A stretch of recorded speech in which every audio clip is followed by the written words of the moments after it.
आदरणीय आर्य महानुभाव, मैं आप सब लोगों को इस बात के लिए धन्यवाद देना चाहता हूं कि आपने अपने आक्रोश के द्वारा महर्षि दयानंद सरस्वती के संबंध में हरियाणा के एक पब्लिशर लक्ष्मी पब्लिशर्स भिवानी ने और एक पुस्तक के लेखक श्री राजेश वशिष्ठ ने जो एक अपराध किया था, जो एक बहुत बड़ी एक प्रकार से गलती की थी कि ऋषि दयानंद के संबंध में जेंडर स्कूल एंड सोसाइटी नामक पुस्तक में जो बीएड के विद्यार्थियों को पढ़ाई जाती है, उसमें बहुत ही तथ्यहीन, भ्रांति से पूर्ण और झूठी बातें ऋषि के संबंध में लिखी थी। उसके आप लोगों के दबाव से और जो सोशल मीडिया के साथी हैं जिन्होंने इस विषय को बहुत अच्छी प्रकार से उठाया और देश भर में इसको फैला दिया, आम जनता तक पहुंचा दिया, विशेषकर मिशन आर्यावर्त न्यूज़ चैनल जो है उसने बहुत ही अधिक एक प्रकार से आगे बढ़कर के इस मुद्दे पर अपनी भूमिका निभाई।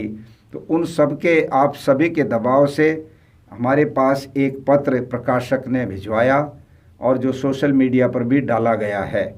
वो पत्र सामान्य एक माफ़ी मांगते हुए उसने कहा है कि मुझसे गलती हो गई और मैं अब भविष्य में ऐसी गलती नहीं करूँगा। किंतु केवल इतने से ये बात समाप्त होने वाली नहीं है। मैं ये स्पष्ट कर देना चाहता हूँ और प्रकाशक और लेखक को एक दिन का समय हम देते हैं विचार करने के लिए, निर्णय करने के लिए कि यदि हमारी इन शर्तों पर वो सहमत हैं और ये क्षमा मांग करके और सारे आर्यजनों के सामने इस बात के लिए अपना जो अपराध है, अपनी जो भूल है उसको स्वीकार करना चाहते हैं, तो हमारी 2-3 शर्तें उनको पूरी करनी होंगी, तभी ये मामला शांत हो सकता है। नहीं तो हम लोग जैसे अभी तो सोशल मीडिया पर ही ये लड़ाई चल रही है, ये फिर कल मैदान में भी लड़ाई होगी और भिवानी को ही हम इसका केंद्र बनाएंगे जहाँ पर प्रकाशक का अपना केंद्र है। उस प्रकाशक के प्रकाशन के सामने ही आंदोलन शुरू होगा और केवल भिवानी के लोग नहीं, हरियाणा के लोग नहीं, पूरे देश के आर्यजन वहीं पर आकर के फिर एक आंदोलन का बहुत बड़ा एक तरह से मोर्चा वहाँ पर लगा देंगे। आप लोग सोच लीजिएगा कि आपको कौन सा रास्ता स्वीकार है। जो शर्तें हैं वो ये हैं, नंबर 1, आपको सार्वजनिक रूप से अपने किए हुए इस अपराध के लिए क्षमा मांगना, माफ़ी मांगना और आर्यजनों से प्रार्थना करना। नंबर 2, आप जितनी पुस्तकें आपने प्रकाशित करके जगह जगह अपने जो आपके डीलर हैं उन तक भिजवा रखी हैं, उन सब पुस्तकों को वापस मंगवाना। आपके अमेज़ॉन और फ्लिपकार्ट्स जो एजेंसियां हैं जहां पर मार्केटिंग होती है वर्ल्ड लेवल पर, उनमें भी अगर ये पुस्तकें डाली हैं तो वहां से भी उसको विड्रॉ करना। नंबर 3, जो विवादित बात, जो झूठी बात ऋषि दयानंद के संबंध में पुस्तक में छापी है वो वहाँ से पूरी तरह से हटा देना, उसको ख़त्म करना और सही जानकारी वैदिक विद्वानों से मिलकर प्राप्त करके उसमें छापना। नंबर 4, आप इन सारी चीज़ों के लिए जितनी भी स्टॉक में आपके पास किताब हैं उन सब किताबों को लेकर आप सामने आएँ और उनकी स्वयं अपने हाथों से होली जलाएं। उनको जला करके ये कहें कि आज से ये किताब अब लोगों को दूसरे सबको प्राप्त नहीं होगी। आखिरी शर्त है कि आपको इस